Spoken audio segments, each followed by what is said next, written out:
Hi, this is David from Ash IT. Today we're going to do a comparison of the Razer Blade 15 base model and the Alienware M15R3. Both of these laptops have recently been in our review and the videos are down below. If you want to watch a detailed in-depth video on either of those, then the links are there for you. What we're going to be doing today though is putting these head to head and seeing what the main differences is between these two very popular high-end gaming laptops. Now with both of these laptops, Razer Blade here, Alienware M15R3 here, these are pretty much dedicated gaming laptops. They both can be configured from quite low-end 1660 Ti's right the way up to 2080. But the main differences that you're going to find throughout this review is the Alienware is more geared towards power, whereas the Razer Blade is more geared towards being an all-rounder, and it's something that we're going to be focusing on as we're going through this comparison. So to start this review, what we're going to first do is have a look at how they compare against each other size-wise, build quality-wise. So let's have a quick look. Here we can see laptops side by side. The Alienware is definitely a slightly longer machine, mostly due to its venting hinge. As you can see on the back of the Alienware M15, you've got this nice hinge section which vents straight out of the back.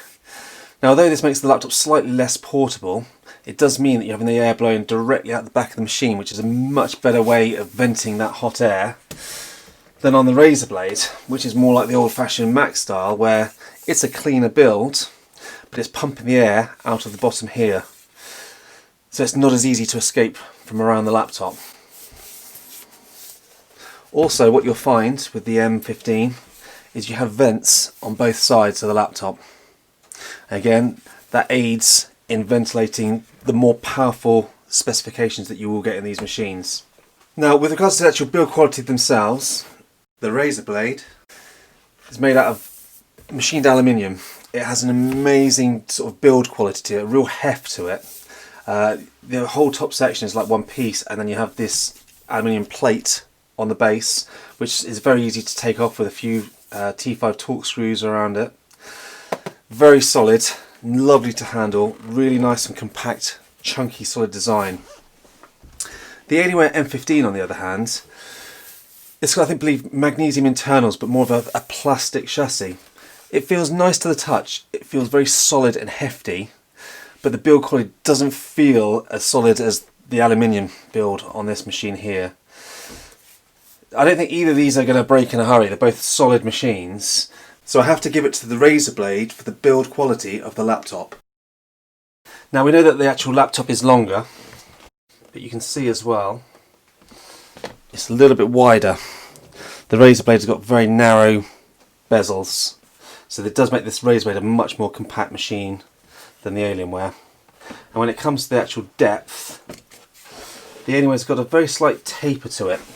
So as you can see here, it's very slightly above the Razer Blade at the rear, but it's actually, I believe, slightly below at the front with a slightly tapered design. But if it's portability you're after, the Razer Blade just wins this section out, purely because you haven't got this rear section here, so it does feel a more compact, solid design. So we're going to move on now to the actual ports. I'm going to turn it sideways on so that we can start looking at the side ports. Now on the left side of both machines, the Razer Blade has two USB 3s. This is the base model, so we've got the RJ45 jack, and we've got the proprietary power port, and a headphone jack. In comparison to the Alienware, we've got RJ45, one USB, and a headphone jack. So we're going to switch them over.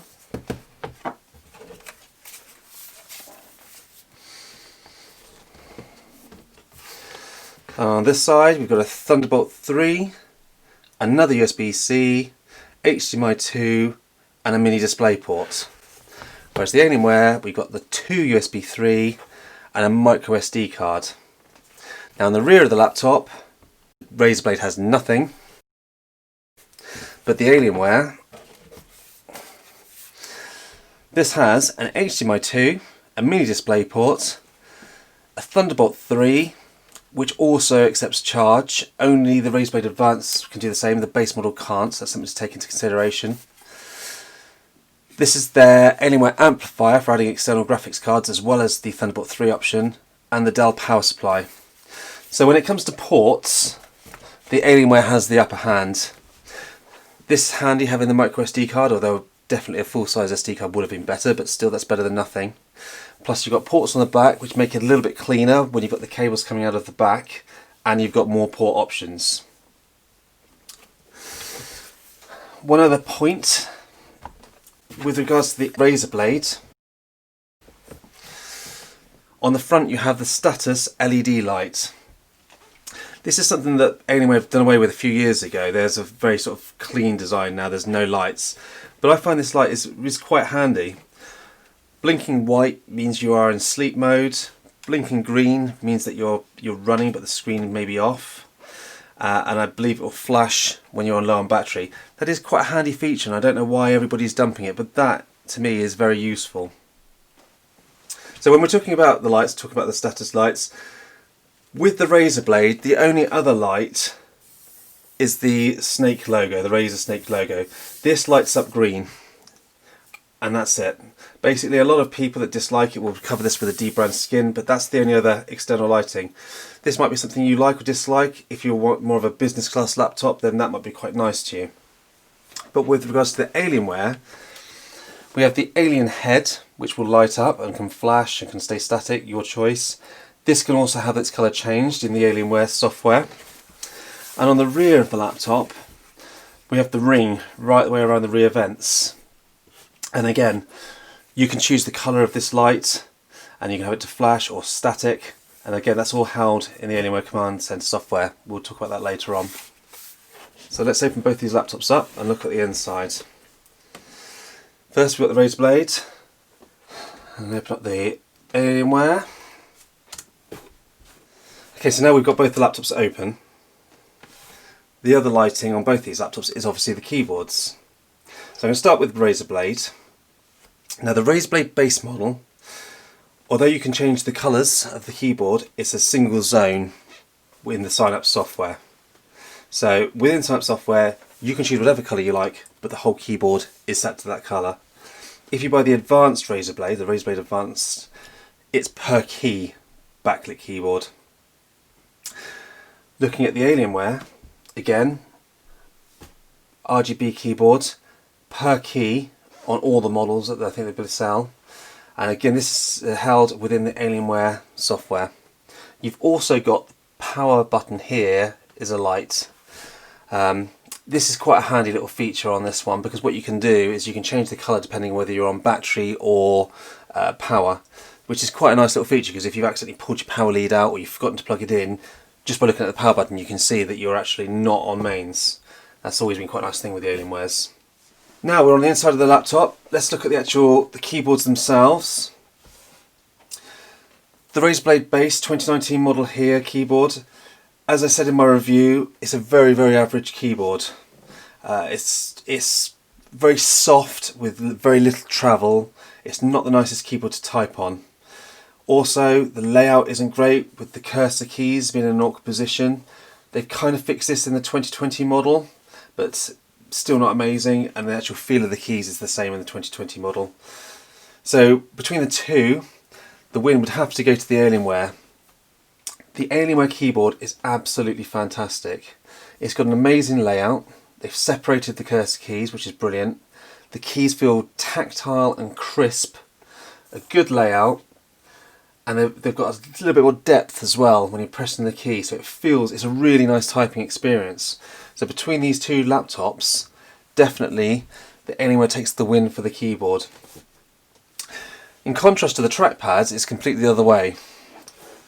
The Razer Blade has a much bigger trackpad. They're both glass, but the Razer Blade trackpad is much more accurate. As I've said, it's larger, it glides well, the software is responsive with Microsoft Precision touchpad drivers, and it's a really nice experience, probably one of the best trackpad I've used on a Windows machine.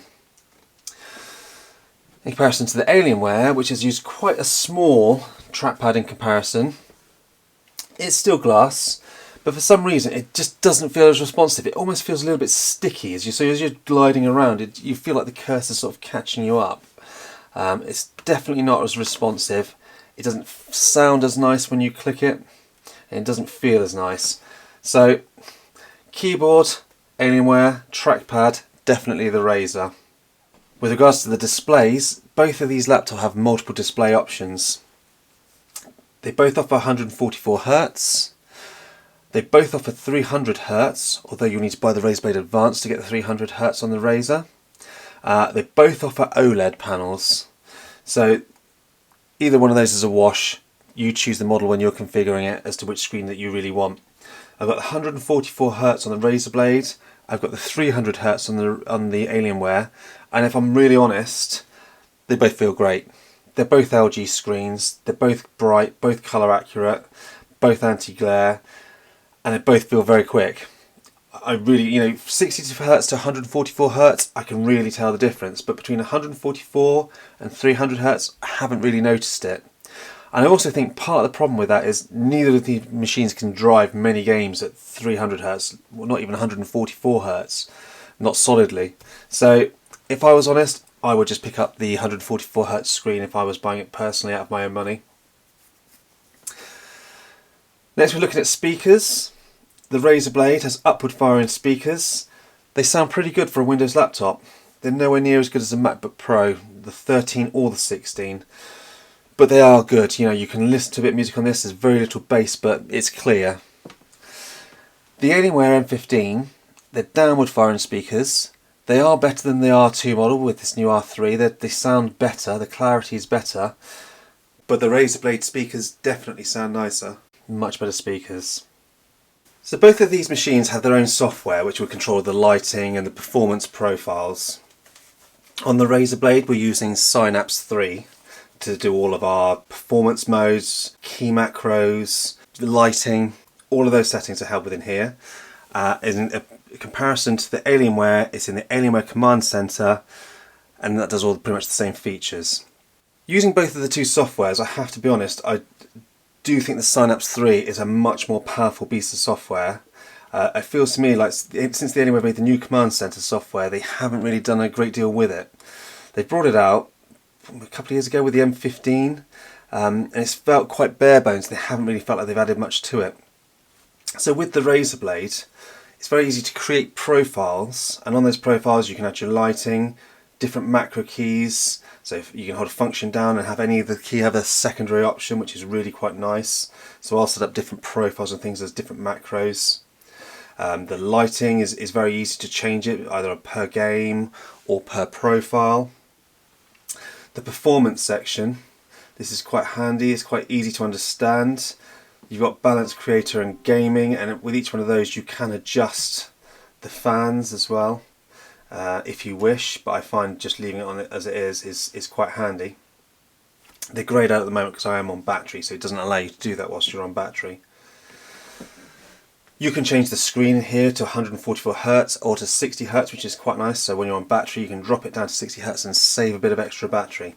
So it's a nice piece of software that also, as well, if you have your mouse or your little keypad or your headset and it's Razer, it will all go into the same software. So I know that a lot of people have moaned about Razer Synapse software in the past. You need to log in, you need to be online. And yeah, that is true, you can have an offline profile now, and it is a bit intrusive in that way, but it does work nicely, it integrates nicely with the laptop. In comparison, if we're looking at the Alienware Command Center, again, it's all in here. It's not very easy to use, it's not very intuitive. And I thought by now, with the amount of time that they've had this out, they would have improved it. Looking at the FX software, it's just not as easy to make changes. So if we look at lighting, you select our keyboard, you can change all the lighting and everything in there, but it's quite cumbersome. And another thing that I dislike, you've got a choice of bright, dim or off, and it has to be controlled within this software. That's it. With the Razer Blade, the lights, you've also got the media keys on here control the lights of the keyboard as well as controlling the lights of the screen, so you can set the brightness and adjust the brightness on the actual keyboard, which is very handy. The old command center used to have this feature. You used to be able to do it from within the control panel and turn it off with a keyboard shortcut.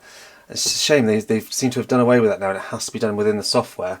And it is, again, it's quite cumbersome to get there and make those changes. One thing that is quite nice with the actual Alienware is that you get a lot more information with regards to the speed of your processors and your graphics card. You can perform some overclocking within here, especially if you've got an unlocked processor, like unfortunately some of these haven't. But if you've got an Area 51M or one of the higher end M15 M17s, you can unlock the CPU within here as well, which is nice. And you've also got more options for thermal profiles. There's certainly a lot more options that you've got on the Razer Blade. On the Razer Blade we only have 3. On the Alienware we've got 5 different profiles that you can choose, which gives you a bit more option to have different profiles set up for different uses, such as surfing the net, gaming, video editing. You may have a different profile set up for each of those. Now moving on, the battery life of these machines. Now the Razer Blade base has the smallest battery of the different Razer Blade Advanced Razer Blade base, because this has the 2 drive in this model. So the battery life on this isn't amazing. I'm getting 4.5 to 5 hours. The Alienware, on the other hand, this doesn't have Optimus at all. This is only a dedicated GPU with a 300 watt display. This battery life, even though the battery is about 86 watts I believe it is, it's getting about 1.5 hours. So even though it's a bigger battery, it does not last long at all. It feels more like a glorified UPS within the laptop than an actual battery. So you'll use it for a few minutes and then you're already running to the wall to charge it. So this machine here, Alienware have geared it more towards high-end gaming and less towards an all-around use laptop. Whereas Razer Blade doesn't perform necessarily as well as the actual Alienware, which we'll talk about in the performance section, but what they've done is they've given you better battery use with Optimus, and tuned it quite nicely. So as I say, with this model will get about 4.5 to 5 hours. The Razer Blade Advanced can easily get 6 to 7 hours of battery life. So if that's your priority, you're using this as a secondary laptop that you want to do work on as well as game on, then you might be wanting to aim more towards the Razer Blade than you would the Alienware, purely on the portability side of things, from A, it's smaller, and B, that better battery life. Now talking about the battery life, something else that's often forgotten about is the power adapters. Now the Razer comes with this one, in this case 200 watt power brick, and the Advanced comes with a 230 watt power brick. So you can see it's quite a nice little compact adapter with a braided cable. Now the braided cable can be a bit annoying because it's not easy to manoeuvre around and plug this into your laptop, but very compact to take your laptop away with you. In contrast, the Alienware comes with just a 240 watt adapter, and this thing is an absolute monster. You compare the two together. I mean, it's easily double the size. So you must take that into consideration as well, because you've got to be carting this thing around, which is almost like an ultrabook in itself. So, having talked about the power adapters and seeing the size of the power adapters, just having a quick talk about performance now. Now the Razer Blade, open this back up. As I said, this is a more compact, run-of-the-mill, all-around, all-purpose laptop. It's not just a gaming laptop. So they have capped the performance a little bit with this, especially the CPU. Now the CPU runs at either 45 watts or 35 watts depending on your profile. So balanced, you've got 35 watt budget. The gaming or creator, you're usually talking 45 watt budget. So when you are fully utilising this laptop, it is throttling that power down of that CPU, especially because these Intel CPUs, you need quite a lot of wattage to get the higher clock speeds out of them. So in comparison, the Alienware, this one will sit at about 65 watts all day, and I'll get the full performance out of this CPU. So with that better ventilation system on this laptop, with the vapor chamber, which the Advanced also has got, and it's a slightly louder fan noise, it's pushing a lot more air through this laptop and giving you the full power on that CPU. And when we look at the GPUs as well, the Razer Blades come with max Q GPUs on the 2070s and 2080s and the 2070 Supers. The Alienware comes with a full throttle GPU. So this one here has the 2070 Super, and it's giving me full 2070 Super laptop power. So as an example, when we benchmark this, we're getting 8,000 points in time spy, which is pretty much unheard of on a thin and light laptop. So you are paying for that though, as I say, with a slightly less portable laptop with more fan noise and less battery life. This is geared more to pure gaming, so you're getting that fantastic full throttle performance with this machine. But you do need the massive power brick and the slightly more noise that go with that. So when you're buying these two laptops, if you're choosing between the two, you need to think to yourself, what am I going to be doing with this laptop? Am I just going to be moving it from place to place, popping it on a desk and playing games, and I want those games to play amazingly? Then I'd say get the Alienware. Are you going to be doing a bit of college work, bit of gaming on the side, chuck it in a bag? Then I'd say, yeah, maybe you want to be looking at the Razer Blade. Both beautiful laptops. So overall, we've talked about the performance now. The last thing I want to talk about before we do a summary and a conclusion is the actual upgradability of both the laptops. Now, since Alienware have moved to their thin and light, for some unknown reason they have started soldering things onto the actual motherboard, and I think that's such a real shame. When we open up the Razer Blade, we can change the RAM, we can change the SSDs, we can change the wireless card if we want to. And within this one we've got 2 RAM slots, one M.2 and one 2.5 inch bay. So we can have 2 drives, up to 64 gigabytes of RAM in this machine. In this machine, the RAM is soldered on, so when you buy it, make sure you buy the amount of RAM that you need, because you cannot upgrade it. This model has got 16 gigs that we've received, and you know, the 16 gigs I think is still fine for a gaming machine. You can get the higher end one with 32 gigs. Fortunately, Dell haven't soldered on the SSDs. Please, Dell, don't start doing that. We've got 2 M.2 80mm slots, and we've also got a third slot which is an M.2 2240, so a 42mm, so that will take the smaller SSDs. So probably not as high a capacity, but it's nice to have that third bay as an option. Also, the Wi-Fi card is soldered into this machine. I think that's a real shame, because if you look at these two machines, they're both very similar in size.